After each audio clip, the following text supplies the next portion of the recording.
This is The Professional Stepdad, a place where we share stories, strategies, and ideas for men just like you to help answer that one important question: how can I be a better stepdad?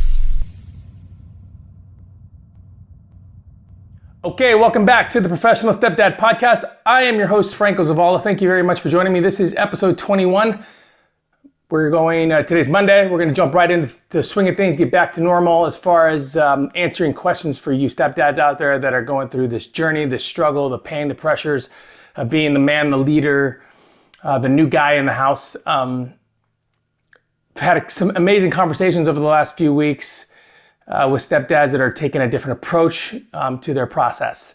And that's what today really is about. It's called the approach to your process. So first and foremost, I want to know if you have your own process. Like, do you have a routine that you do as the new leader in your home to develop a strong connection with your kids and with your girlfriend or your wife or your husband, whatever, your partner?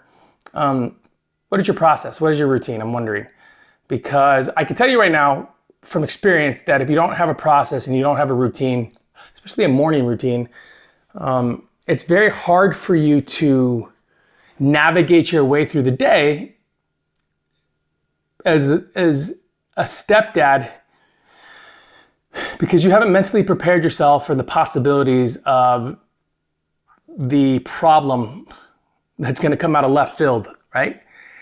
And that's all about mental preparedness, about understanding who you are, not only as a man, as a leader, as a husband, as a father, as a parental figure, but understanding who you are as a person. What makes you tick? What makes you blow up? Why do you get sad? Why do you cry? What's your anger? What do you like? What are your trigger points, right? We all have our specific trigger points that kind of push us over the edge. For a lot of you stepdads, your trigger points are going to be the bio dad. For a lot of stepdads, your trigger points are going to be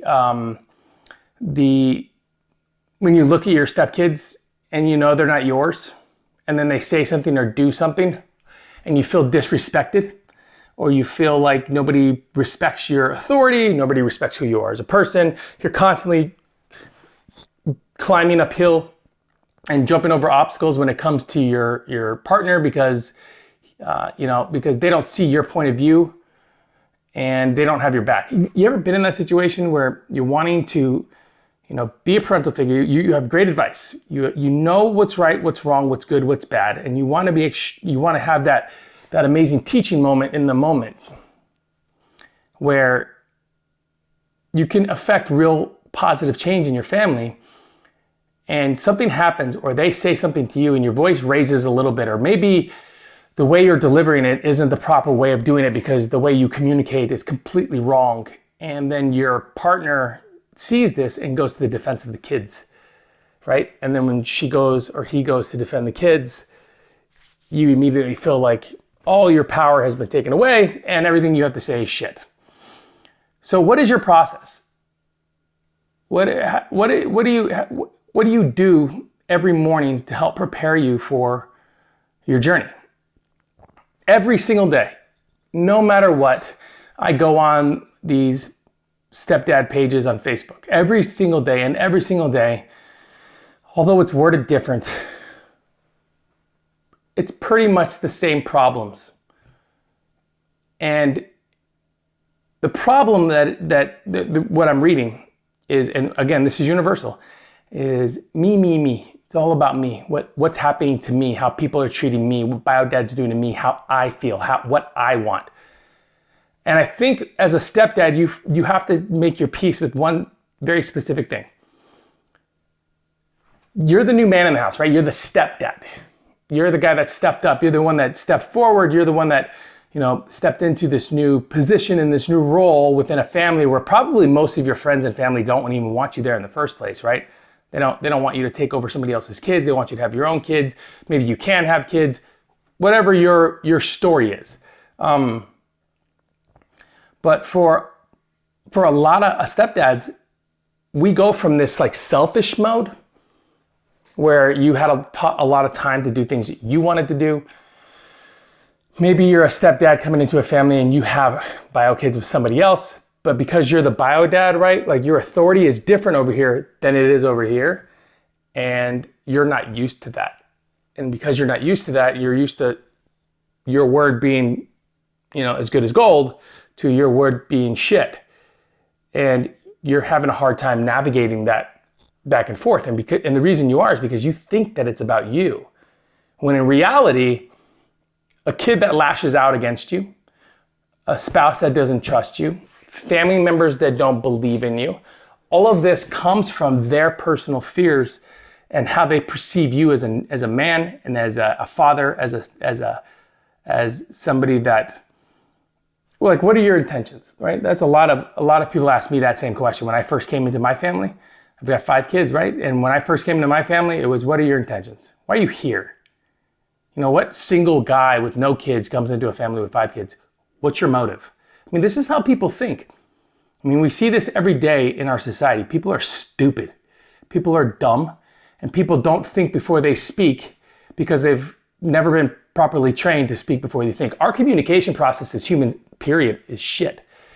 So what is your process as far as communication? Like, how are you communicating with your spouse? How are you communicating with your partner, your kids, your family? Like, what are you doing? Are you constantly finding yourself on the defense? Do you constantly find yourself, poor me, why me, pity story, all that other fun stuff? Do you constantly find yourself in a position where you're having to explain every single thing over and over again and it's kind of getting irritating to you? I mean, if that is you, then I can tell you that if you keep doing what you're doing, you're going to keep getting what you're getting. And that's what a lot of stepdads don't understand. You have to do the complete opposite, and you have to try you have to come up with a better process for your family if you are ever going to get to a position where you can look at your stepkids as your kids, right? It's that feeling that you have where, like, when you talk about them in a story or you're explaining what they do for a sport or what they did in drama class or something, you talk as if they're your child. And you can do that because you've gotten physically, mentally, and emotionally to a point in your relationship with your kids where it's not about blood, it's about your relationship. It's about the bond that you've built between each other. And trust me, I can tell you right now that if your process is good and you're doing the work daily, you can easily get there. When I talk about my kids, I don't use the word stepkids very often unless I'm like writing something out or I'm explaining something. But when I'm talking about my daughters or my son, they're my daughters or my son. None of them are biologically mine, but they're mine. They're mine in my heart and how I speak and teach them, how I talk to them, how I educate them.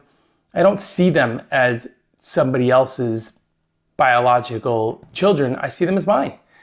But I was just, like every other stepdad that comes into a new family, I struggled with that for the longest time because of the way they look, because of the way they act, because of their mannerisms, their family members from bio dad's side, all these things that I was constantly looking at and judging and feeling like it was almost overwhelming and too much.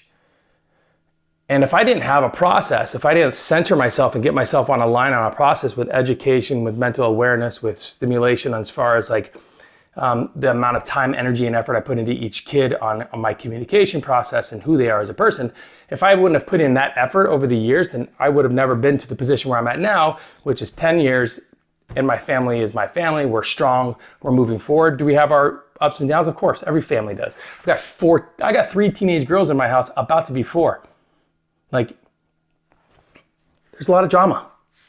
My son and I constantly look at each other like, pfft. But guess what, guys? It's okay because my process is sound. The things I do every morning is sound. How I talk to each child is cemented in how I parent. But I didn't just read a book and it happened. It was a constant everyday study and process. And then I would try something out and I would see what worked, what didn't. And the things that did work, I would make that a part of my routine and so on and so forth. So there have been quite a few of you who have messaged me or sent me an email asking me for help. And then I send you things and then you go back to doing what you're doing. So the bigger question is like for all these for all you stepdads that belong to these groups, why are you there? If you're only there to complain and to try to feel like you're in a group where everybody else is kind of going what you're going through and it makes you feel a little bit better, like you're only there to complain, you're not there to solve any problems. Because if you were there to solve a problem, you would probably only be there about 6 months tops, listen to what people are saying that have good information, you would execute on that and you would move on. But the reason like motivational speakers and personal development and growth teachers, like Tony Robbins and them will always have customers is because we want to complain, but we don't want to do anything about it. And as stepdads, we don't have the luxury of that because we start 3, 4, 5 laps behind. We're doing our best to catch up. So going on and complaining to make yourself feel better, but then going back and doing what you were doing won't get you anywhere. So ask yourself that. Have that real conversation with you. Have that conversation with your partner. Ask, are you doing everything necessary in order to put yourself in a position to win? And if you're not, can you have that honest conversation with yourself? Can you get rid of the pity party and the poor me's? Can you stop blaming the bio dad and the family members? Isn't it safe to say that you're a man? Because, you're a stepdad, right? You've literally put yourself in a position where you're going to be judged, ridiculed, looked down upon, studied, talked about behind your back. You think about like this. I know this is for some of you understand, some of you won't. But like celebrities, when they become famous, they get put in the spotlight, and everything they do is under constant scrutiny. And then there's constant stories, whether they're true or not true, put out about them. And they always feel like, imagine if like Kevin Hart defended every single thing that was said about him. Imagine that. He would probably drive himself crazy. But getting to a point where you can kind of, you don't hear the noise, you're only focused on your overall objective, which is your family. It's funny how things start to work out. But if you constantly put yourself in the pool of pity, where you swim around with other stepdads who are crying and bitching and moaning just like you are, then dude, you're never gonna get anywhere. I promise you. So what is your process?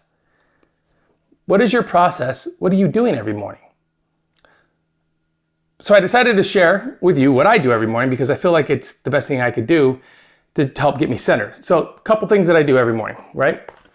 I wake up in the morning at around 5:30 and I go outside and I turn on my YouTube channel on my phone and I listen to speakers from all walks of life, from coaches to motivational speakers to speeches from colleges, from CEOs like Bezos and the Teslas to certain clips from the Joe Rogan podcast where they talk about like Russell Brand is a really great inspiration for me, to people that I know currently in my life who run companies that have shows that I listen to where I pull information. Why do I do this? Because I need to stimulate my mind. I'm trying to get my mind stimulated to a point in my morning where I'm open for education.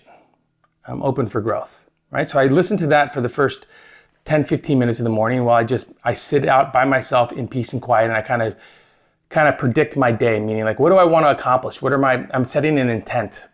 What am I intending to do today? What do I want to get out? A lot of it has to do with this show. Like, what is the message that I want to deliver to you? Because for the next weeks, months, I don't know how long this is going to last, but all you're going to hear is protests and Black Lives Matter. And then there's going to be All Lives Matter. And then No Lives Matter. And then next thing you know, the government's going to throw some bullshit, whatever it might be. And if your mind isn't, if you're just living in that, you're going to find yourself just constantly behind the curve. Remember, stepdads, we start 3 or 4 laps back. We play the game of catch up, and if we're not looking to better ourselves, we'll never get to a point where and again, I don't want to say we'll never get to a point where it's easy, because this life is not supposed to be easy, right? But we'll never get to a point where we're confident in the chaos, right? So I do that. I listen to my speeches, my talks. I have a playlist that I listen to. If you want it, let me know. Then I come inside and I journal. It's just notes. Just I write about what I want, what I did, what's on my mind, my thoughts. I give myself rules. I only let myself talk for one page, get it out. It helps me be very clear. Then what I do is I come in I go to my right and I take out this book that I created. I took this back off of another book, and I kind of used Velcro, and I put a notepad in it, and then I put a notebook in it. And on this side, I put my 6 daily activities that I want to accomplish. Number 1, always being personal growth, and then throughout the day, things that I want to accomplish. And I kind of mix them up. It's going to be with work, it's going to be with health, it's going to be with wealth, it's going to be spiritually. I try to put something new on it every day. And when I start these 6 daily activities, I don't allow myself to jump to 2 until I finish 1. That's key, because you write down 6 and you feel like you have to finish 6. That's not the objective. The objective is to put you on a path, your process, right? It's to put you on this direction, like you know where you're going. You set the coordinates, right? Your true north. And I do that. I put my 6 daily activities and away I go, and I start my morning. So my personal growth, other than the videos that I listen to right now, for the 3rd time, I'm reading Gary Vee's Crush It. The reason I'm reading Gary Vee's Crush It is because I believe that what I'm saying in this show is relevant to the world and will be relevant forever. And I believe that there are a lot of stepdads out there that have amazing stories, amazing wins, amazing accomplishments, amazing failures with the learning process embedded in it. And I want to not only hear about it, I want to hear about it so I can give it to everybody else. It's my responsibility, it's my purpose on this earth from here until I die to give the information out to other stepdads that will either come after me, the ones that are in front of me that really need help, that are struggling and kind of hanging on, to the men that are right there with me, that are ready and willing to study.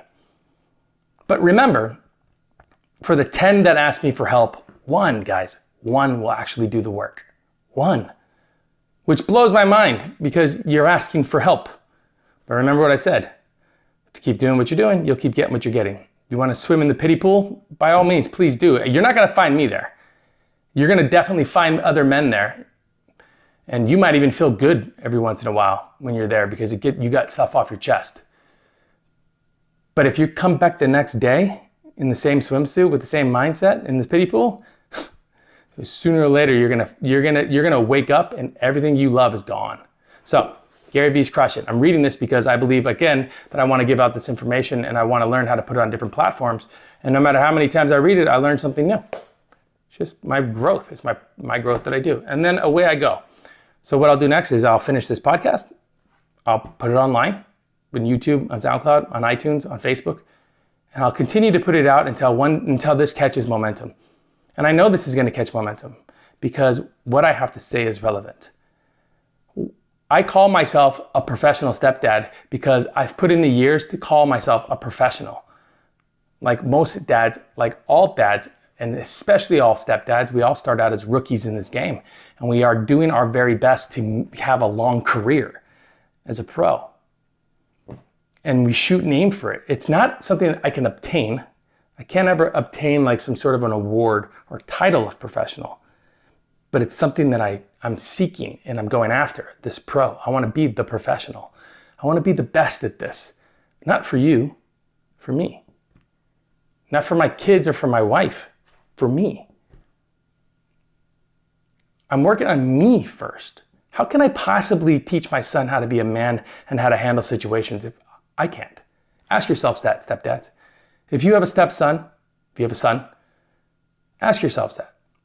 How are you going to influence on a positive level your son to be the man of a house and a leader, somebody that respects women and that is hardworking and that is focused and determined, if you're not?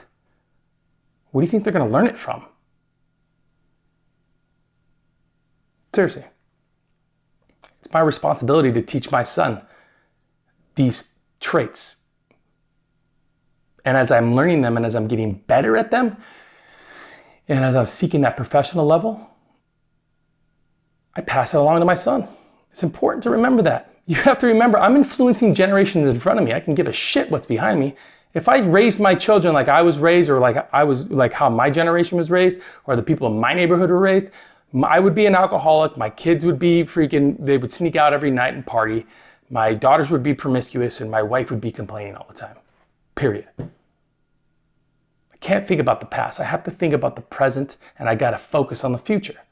But I can't get there unless my process is sound. This is my process. This is my morning routine. So what is yours? What is your process? And that's the question I have for all of you stepdads today. I want to know your process. And if you don't have a process and you want a process, send me a message, direct link me, and I will freaking give you one. Guys, I'm here to help and give advice, but I'm also here to be the voice of reason for you. And I can tell you right now, for a lot of you watching this, you need to shut up and stop complaining about everybody else and the poor me's. And then you need to stop looking for all those pity parties to join and men to complain to. And you need to take a hard look in the mirror. Are you raising your children and are you living your life based off of how you were raised and the traits and the values that are instilled in you? Or are you breaking the mold? Are you laying the new foundation for the future? And that only and can only begin with you. What is your process? How do you handle things? Because guess what? Once you can kind of get on that level, then I'm going to teach you how to talk to your kids. Stepdads, a lot of you complain about you can't connect with your kids. The reason you can't is because you don't know who the hell they are. And the reason you don't know who the hell they are is because you don't listen, dude. You don't listen. They're telling you, you're not listening. Okay, this is episode 21 of the Professional Stepdad Podcast. Again, if you want help on your process or you want to know my daily, if you want me to send you a PDF format of the 6 daily activities, send me a message and just email me here and I'll send it to you. Thank you guys very much for joining me. Peace and love always. Stepdads, we can do this, and I'll see you guys soon.